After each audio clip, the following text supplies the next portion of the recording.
all, I would like to inform you that the broadcasting of today's meeting goes through the Chamber of Deputies web TV, and you can attend on remote according to the regulations set up by the Council. Today's meeting, we will have the informal hearing of Khatia Dekanoidze on the situation in Georgia. First of all, thank you so much, Khatia, for being here today. And may I remind you that the delegation which visited Tbilisi on May 21st and 23rd has already met Khatia, who is from the opposition. She has an amazing institutional political career. She has also been minister for education, and she has had a number of important roles for Georgia and Ukraine. In May, we have addressed all issues related to the bill on foreign agents and the activities of the ruling coalition political parties, both with regards the application of Georgia, also with regards to the application of Georgia as a member of the EU. First of all, thank you, Khatia, for dedicating this time to us. I know that we are going through the electoral campaign, so let's get to the very core of today's meeting. We would like to know how things are going with the electoral campaign and what is the fairness level of the whole campaign trail, and what are the expectations for the upcoming elections. Thank you very much. It's been an honor for me to give the testimony to this Nobel Committee, which is very much involved and interested into the details of the political campaign in Georgia, but not only about the political campaign, but about the whole situation and the crucial elections we will have in Georgia 26th of October. So now I'm giving the testimony to your Nobel Committee from Kutaisi, which is a city in the western part of Georgia, and which is quite a oppositional city, because in 2021, when I had been campaigning in the running as a candidate of mayor, I won the first round, but unfortunately, due to the rigging of the elections, which we are quite unfair and not free, actually, the second round was quite very tense for the opposition. So now, what is the situation? Probably you're aware, and of course, we had a huge conversation, very intense conversation with your Nobel delegation had visited Georgia, that after we got the candidacy status in Georgia, unfortunately, now the President of the European Institution is totally stopped. It's not only my opinion or my thought expressing to your Nobel Committee, but also the declaration and the statements made by the different ambassadors from European Union countries. For instance, just yesterday, Mr. Borrell said very openly and very clearly that if Georgian Dream and Bidzina Ivanishvili staying to the power, in this condition, Georgia won't be able to proceed with the European integration.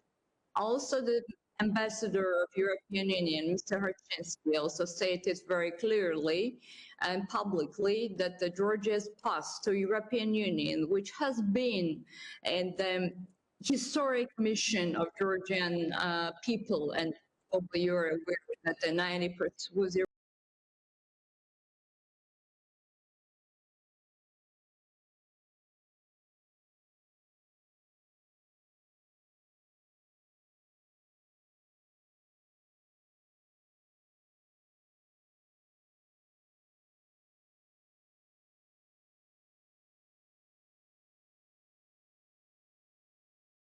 European integration.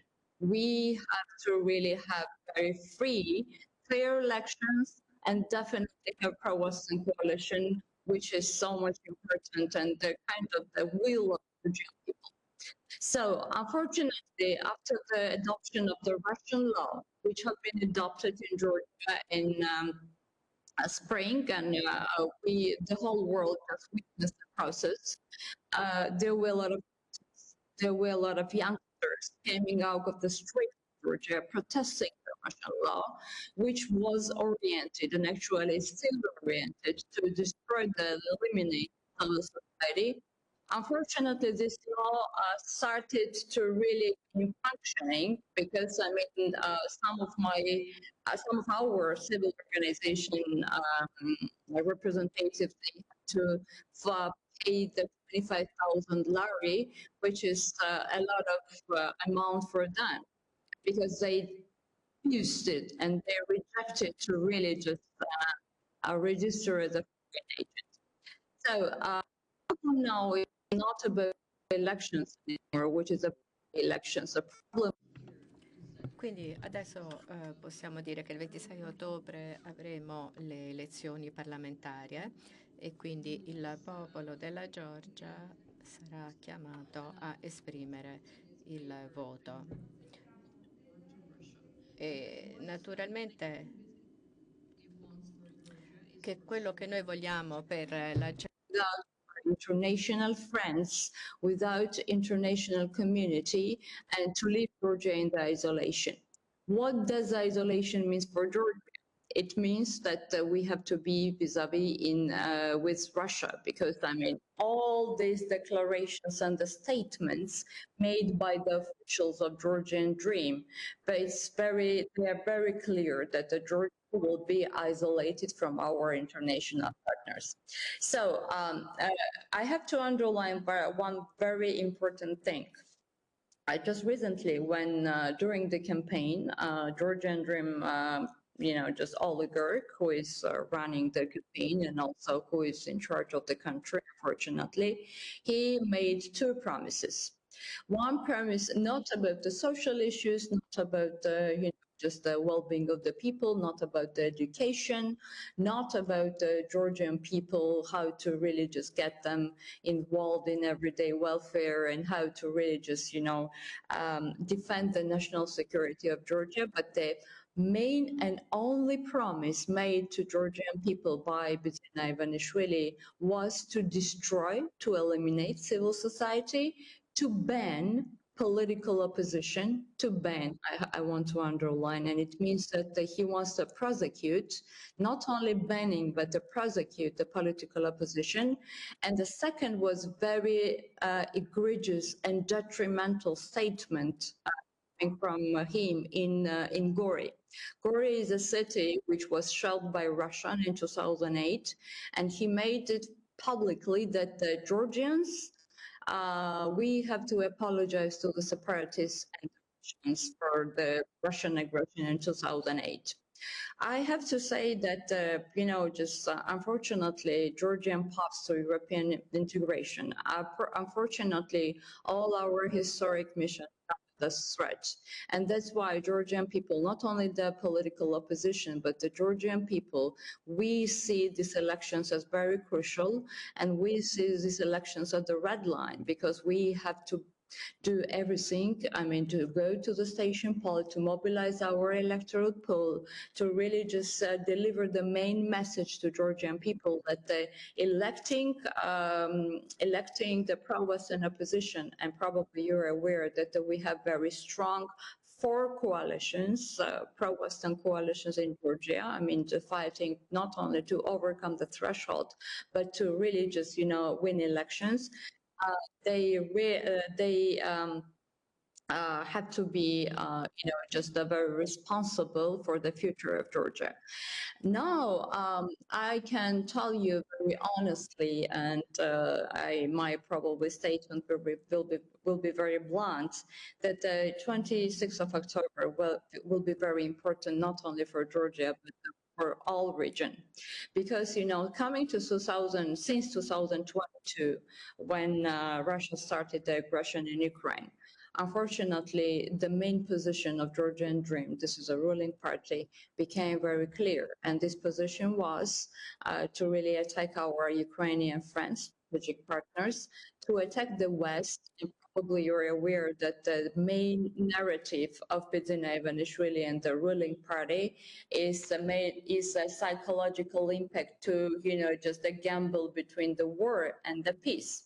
Just recently in Georgia, we Georgians, one day when we woke up, we saw these banners, in all over Georgia, the pre-electoral banners of the Georgian Dream. One side was Tbilisi, the pictures from Tbilisi, the schools, which are fine, but another, part of the banner was destroyed Mariupol, destroyed cities of Ukraine, killed kids, and destroyed schools. So, and it was like the pre-electoral banner, which was saying peace, no peace, yes peace, and no to war. So these are the main pre-electoral campaign for coming from GD, which was which was accepted very badly by Georgian people, because Georgian hospitality, Georgian traditions, Georgian people, attitude to European Union, to Ukraine, to our friends, historically actually is very vivid and very, very warm. So now we're in the stage when, we campaign, we do our best, despite the fact that we have 4 coalitions. This is Unity UN, which is number 5. This is a coalition for the changes, number 4. It's Strong Georgia Lelo, which is number 9, and Gaharia for Georgia is number 25. These are the main coalitions, really, which they have the chance, of course, the chance to really not only to overcome threshold, but just to be in the coalition government, despite all our ideological differences, despite the fact that probably, in the past we had quite a very bad experience, talking with each other. Now Georgian opposition is very united in terms of to become the part of European Union and to be just, in favor of delivering this main message to the people. So actually, as a member of the opposition now and the leader of the opposition, which is campaigning not only in Tbilisi but in the region, I have to say that what are the methods of the intimidation by the Georgian Dream on the voters? The first had been already stated by me. This is a war and peace campaign. And actually, this was very effectively used by Orban. It's kind of playbook which was delivered by Orban, just a couple of years ago. And it is very the Russian disinformation, coming Russian disinformation, which is getting stronger and stronger. And unfortunately, I can't even believe just testifying in front of you that my government, the government of the country, which is 20% of my country is occupied by Russian, they use the Russian disinformation. And actually, this is first. The second, the open statement made by Ivanishvili that after the elections he will gonna definitely ban all the opposition parties. Unfortunately, total and outrageous and very detrimental, egregious campaign, anti-Western campaign is still on. They all call our partners and our friends from international community, like European Union ambassadors, United States, the members of the Global War Party, which is very, I have to say, very paranoidical, but it's a kind of the campaign they deliver, this kind of message to the people. The intimidation is coming from the threat and pressing the Georgian electoral pool, for instance. Right now they started to collect, just not peacefully, but forcefully, the identification numbers of the Georgian voters, because they later, they use those identification number for probably the rigging, and to use those identification people, because that the rate of the immigration in Georgia is very high. About 230,000 people just, since 2020 left Georgia, and this is a high rate of the immigration because people, they really don't see the perspective in Georgia. So Of course, I mean, police security services are very much involved to intimidate and to press people, bully people. This is also, I mean, the method and the methodology and the leverage they have. And but despite the fact, we continue our political campaign and we continue to really just deliver the main message how it is much important for Georgia to vote against the GD. The good news is that we have unprecedented number of the observers, internal observers in Georgia. A lot of people, not only society, but a lot of people from just, I don't know, just students, ordinary youngsters, ordinary citizens of Georgia, they are registering as an observer. And they go to the different parts of Georgia to observe. So this is probably the first time I have ever seen, because in position since 2012, and we never had this amount of the people who really want to be the part of the process. Also, we have a lot of observation mission from our international organizations and the partner parliamentarians, and I want to ask your Nobel Committee, maybe also just you will be very much actively involved in the observation of Georgian elections. And finally, I have to say that we are motivated. We are motivated, and sorry for my emotions, but we're motivated to really win these elections. And I'm very positive, and I do hope that the Georgian people will do the very important, very fair political decision, which means that we're to really just Georgian place must be in European Union or in the which is kind of probably the dead country. And finally, historically, my country, our population, my parents, my friends, my generation, we had been fighting a lot for these values.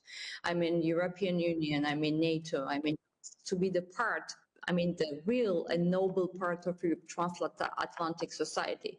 But unfortunately, and never ever each government or any government of Georgia dared to go against this will of Georgian people. Unfortunately now, what we observe and what we witness is absolutely blunt and very egregious policy toward our friends by Georgian Dream. And actually, I have to say that the main line of their campaign is anti-Western. Main line of their campaign is that all opposition, including me, members of my coalition, members of other coalitions who are just really in favor of Georgia to become the European Union, they call us agents, foreign agents, because you know that this law about transparency, which we call Russian law, is about calling the civil society and opposition leaders the agents. Anti-Corruption Bureau, which had been created, by the government, and actually Anti-Corruption Bureau was very important stuff institution to be created. But I have to say that this bureau started not really. This bureau is oriented not to really just analyze or investigate the corrupted cases, but this bureau is focused and oriented to really press political opposition, because bureau is investigated the members of the political opposition in the parliaments and the civil society, the organization of the civil society. Just today I had just in the morning I was in one of the local headquarters, Kutaisi, which is our headquarters, one of the small districts, and I talked to the police because the chief of our headquarters, she called the police because somebody harassed, the walls. Painted the walls. But I have to say that this is not the first time. This is just a policy and the leverage they use all the time. So again, not to really talk too much, because I really want to answer your questions and I really want to just deliver all the information you have to know about Georgia and about the situation in Georgia. Georgia wants beacon of freedom and pioneer European integration, we are not only losing this place, but the Georgian people can lose the final destination, historic destination, which is so much important for us. That's why, I mean, we are dedicated to win these elections, and all the polls, actually, the recent poll had been published just recently, a couple of days ago, and the opposition has quite a good chance, and together the coalition of the opposition, just winning over, just more than 76 seats. But Bidzina Ivanishvili is saying that he wants to grab the constitutional majority, which is about 130 votes, and probably he needs constitutional majority not only to ban the political opposition, but also, to really just pull out the 78th Amendment of the Georgia Constitution, which is saying that Georgia must become the member of the European Union, and all the state institutions must enhance the Georgian people to really just, get all the from European Union, and that we have to depart a very important part of Eastern European partnership and members of European Union. So accession talks are the final point. This was a statement again. I mean, they will not be open in election and in the hands of Bidzina Ivanishvili. We have candidate status, but there are a lot of talk in the European Union also, because just recently European Parliament adopted a very strict and tough resolution about elections and about Georgian Dream, but there are also several decisions at the table. For instance, the candidacy status that can really just be frozen, visa-free traveling that's also can be frozen, and that can be the leverage of European Union. But also it is very much important that this is a 26th of October, this is the last chance for us to really, just pull Georgia away from Russia. So thank you very much. I just really just want to stop here and probably just hear all your questions, which are so much important for me. Thank you very much. Grazie mille. Ci sono colleghi e colleghe che hanno domande? Inizio magari io. Questions. I have two questions. One has to do with the electoral mechanisms in Georgia. Should no party reach the majority of votes, what happens? Is there a possibility for coalitions? Is there a possibility of having a minority government? And the second question is, what should we expect?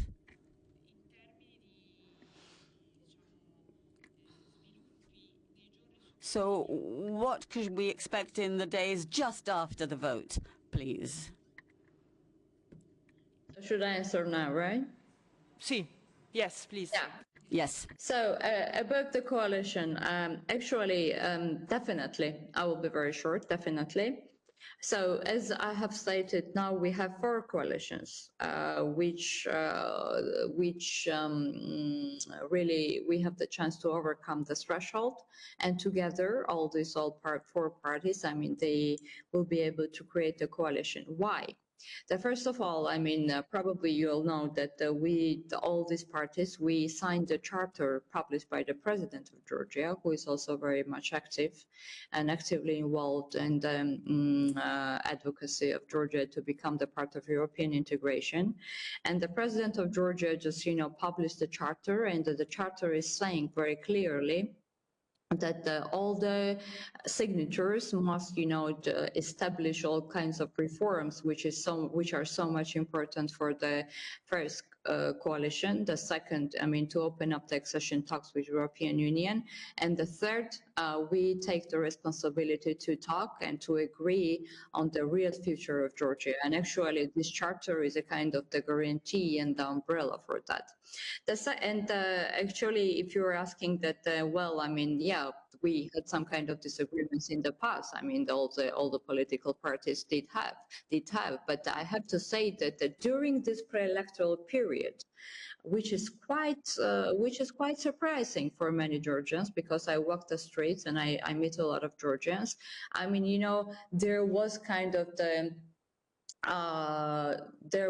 of agreement not to really fight with each other, which is was very, very much important. We had our programs, we have our advertisements, we have our plans how to really just deliver some kind of the social plans, I mean, for the welfare of Georgian people. But one main goal, which means that the Georgia must, you know, carry out all the reforms and the recommendations, you know, delivered, and this is a homework by European Union, is for us, it's a highest sense of responsibility. So for sure, coalition can be clearly created and agreement can be clearly achieved, and the charter is kind of one of the guarantee of that.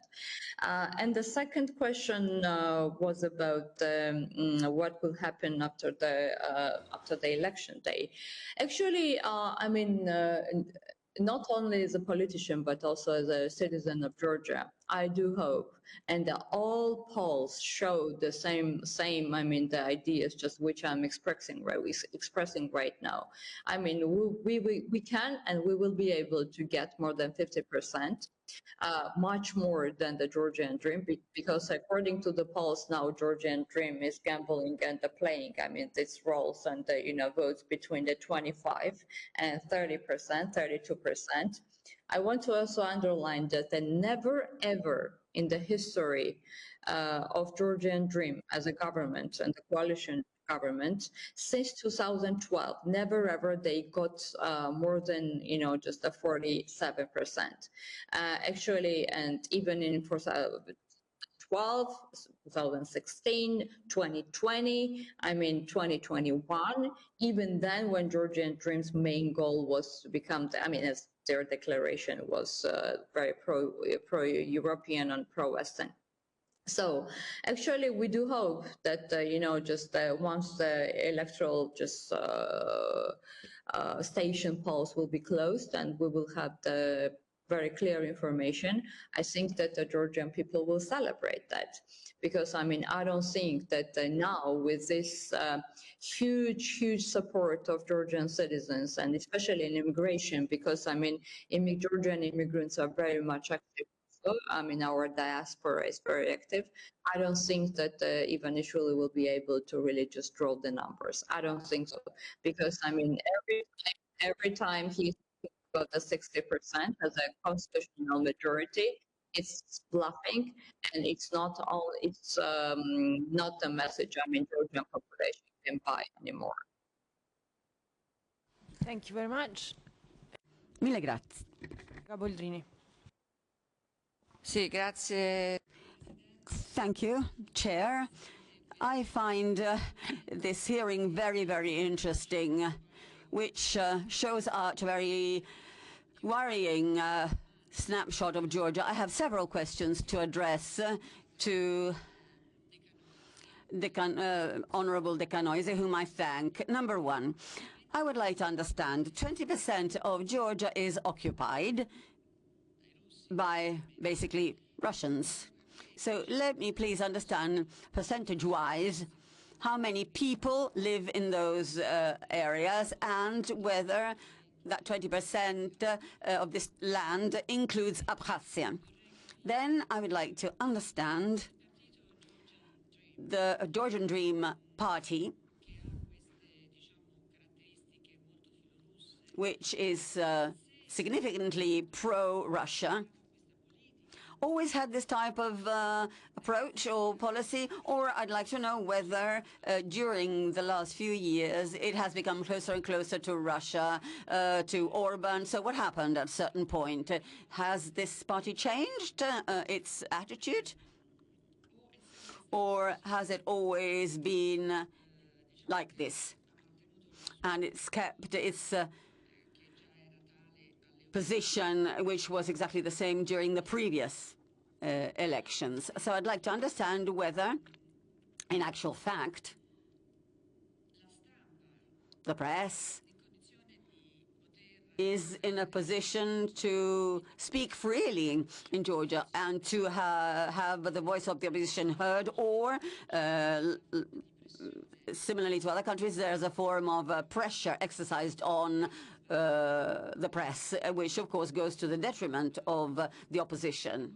So I'd like to have some more information, please, on the situation of the country in this respect and about the Russian occupation,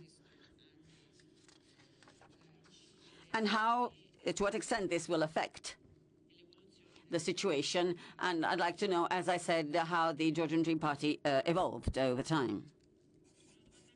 There's a question from Honourable Villi. Thank you. I'd like to thank our Georgian colleague. In a nutshell, I will ask you, it's true that Georgian Dream has no certainty to win the elections. It is all up in the air. They could win, or they could also lose this election. But in the unfortunate case in which Georgian Dream will win, should win the elections, and it's a given from what you said that you will not accept this electoral result or outcome. In the past, you have already been at the head of protests during the 2020 elections.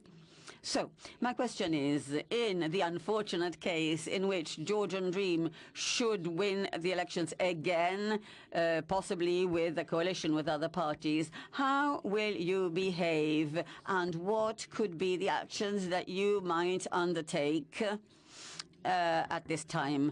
And also, I'd like to ask you another question. This has to do with today's news, because the UK and your country, Georgia, suspended their yearly dialogue on security, and the UK did this in the sign of disapproval of the pathway undertaken by the Georgian government and the majority party concerning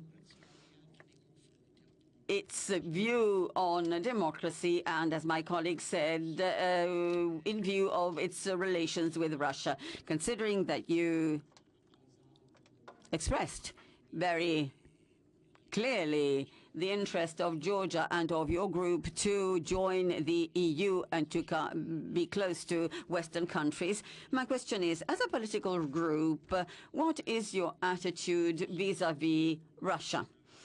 Because, as my colleague said, Russia is within your country, has occupied some areas, and this situation is extremely sensitive from this perspective. So I'd like to thank you once again. And, of course, break a leg for the electoral campaign. Prego. Thank you very much, noble MPs, for very interesting questions. So the first question was about the occupation of Georgia and, what are the population and the number of the population, living in Abkhazia and South Ossetia. So first of all, yes, 20% of my 20% of my homeland is occupied by Russia. And it's not, it hasn't started only in 2008, it started in the early 90s. And to say frankly, and very emotionally also, all my childhood, when I was a kid, and when I got the first passport of independent Georgia, I had been watching how Russian soldiers are, just occupying my land and my home country. So early 90s, Abkhazia, the separatists backed by Russia. Of course, they did everything in order to really grab the land from Georgia, and they occupied the Abkhazia. And also in 2008, full-scale. Georgia was the first actually experienced a full-scale aggression from Russia, coming from Russia. And I remember very clearly when Russian tanks they were outside of Tbilisi, standing in 25 kilometers. And as a member of the previous government, actually our international partners had been warning the president and all of us that the Russians will come to Tbilisi. So we clearly just remember that very well. And yes, Abkhazia is a part of Georgia, which is also occupied. South Ossetia, like Tskhinvali region, also the part of Georgia, which is occupied.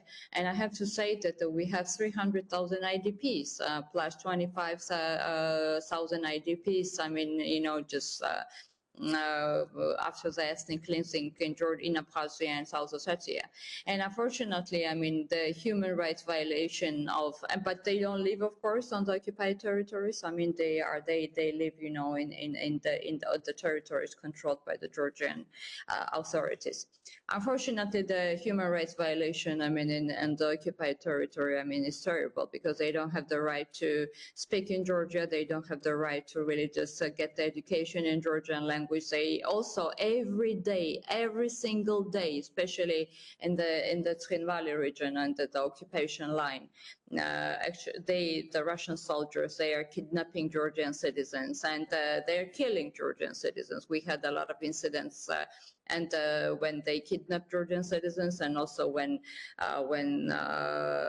some people had been, you know, shot by Russian soldiers in front of the churches. So unfortunately, this is a situation. About GD, I mean, GD, how it turned out that they, you know, their statement were very pro-European, and now, I mean, they are just, you know, they are getting more pro-Russian. I can tell you that for me, Bizina Ivanishvili, I am in the opposition since 2012. For me, Bizina Ivanishvili was always a threat to national security of Georgia. Why? I can explain you why in a couple of words.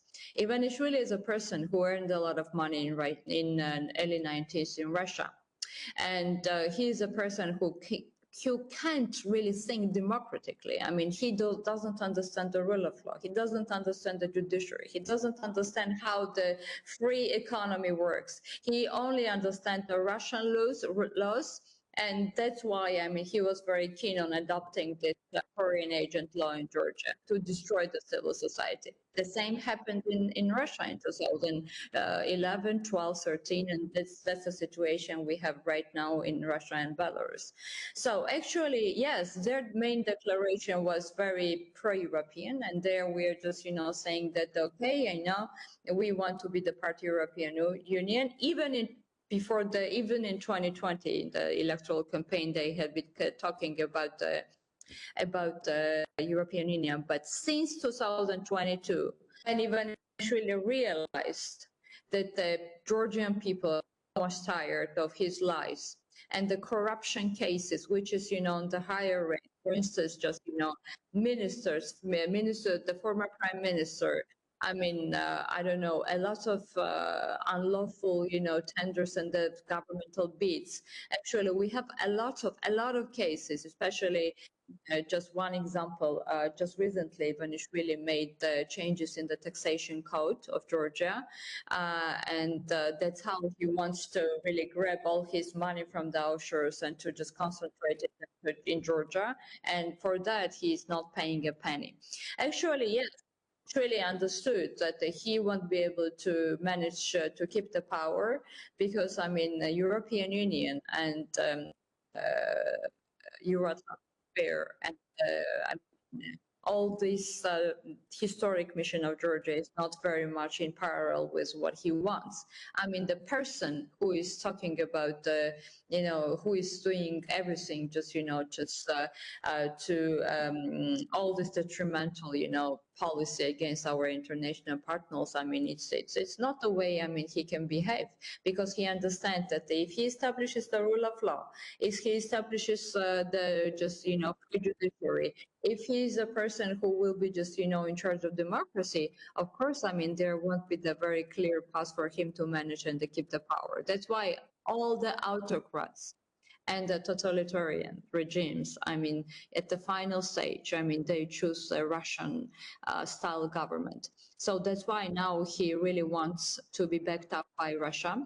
Russian disinformation is helping him very much. I mean, again, this peace war campaign and, you know, destroying Mariupol pictures, you know, and among Tbilisi street, which is, for me, is immoral, because I have very, very warm attitude, and the Georgian people is very warm attitude to Ukrainian people. We have a lot of Ukrainian refugees, and can you imagine Ukrainians, watching it from Mariupol, refugees watching all these banners. And of course, since 2022, Ivanishvili didn't have any other choice because, there was a very red line. This red line didn't exist in 2008, despite the fact that we had been warning all world that if you want to punish Putin now, Ukraine will be the next.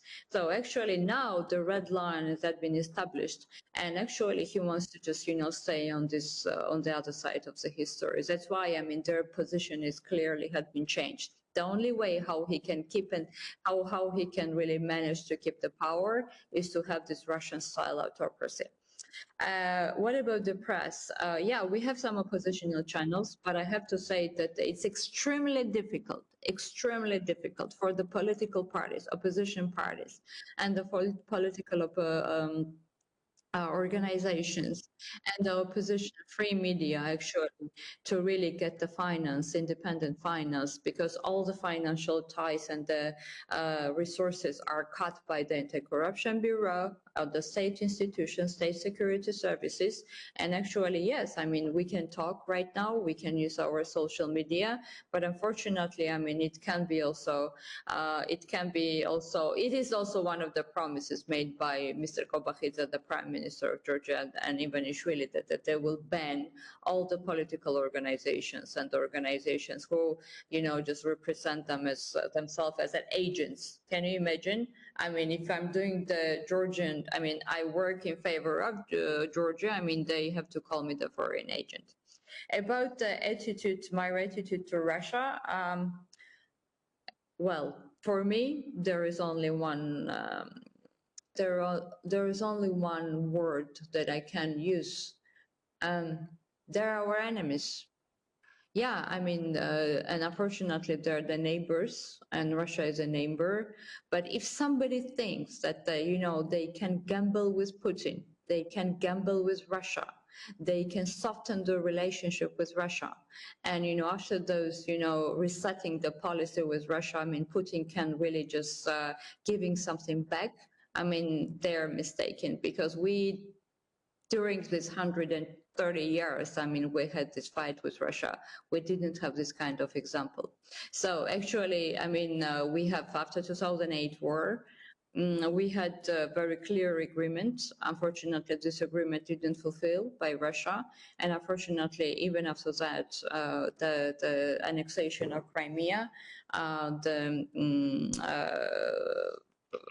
occupation of the part of Donbass, Lugansk and Donetsk, and the finally 2022. So for me, it's very clear, and the people of Georgia, just more than 80%, they consider Russia as a national threat. Grazie mille. Thank you very much. Thank you, Honorable Dekanoidze. Thank you, Khatia. We really hope that we will have further contacts soon with good news from Georgia and have a really effective electoral campaign. This is our wish. Thank you. Thank you very much. First of all, thank you very much on behalf of Georgian people. Because as an elected official and a member of the parliament, I want to just deliver my warmest regards and thanks from all Georgians. And they know that you do care about them. You do care about what will be in Georgia and what will be the place of Georgia. And the one thing, Georgians want, actually, this is first, to express their will at the elections, which will be free, has to be free and fair, and the others to just hold accountable those who are against the civilization and the Georgian people. Actually, probably you are aware that the 4 of our 5, actually, of our judges have been sanctioned for the corruption by the State Department. Just recently, 5 of citizens of Georgia, including 2 police officers, for beating up the people and the political leaders during the Russian protests, they had been sanctioned under the Magnitsky list sanctions, and the 60% officials of Georgian Dream, they had the travel bans by the State Department of United States. Yeah, you know what is a story, very sad story. They all want their kids to get the education abroad in United States, in European Union, Paris, Barcelona, Madrid, Berlin. They have these houses. I mean, you know, corrupted real estates. Zina Ivanishvili himself. But for our kids and the kids of ordinary citizens, they want just an isolation. That's not a clear path. They have to be very much they have to have know that the accountability is coming. Grazie, buona campagna elettorale. Thank you very much. Thank you. Dichiaro chiusa questa parte della commissione per oggi.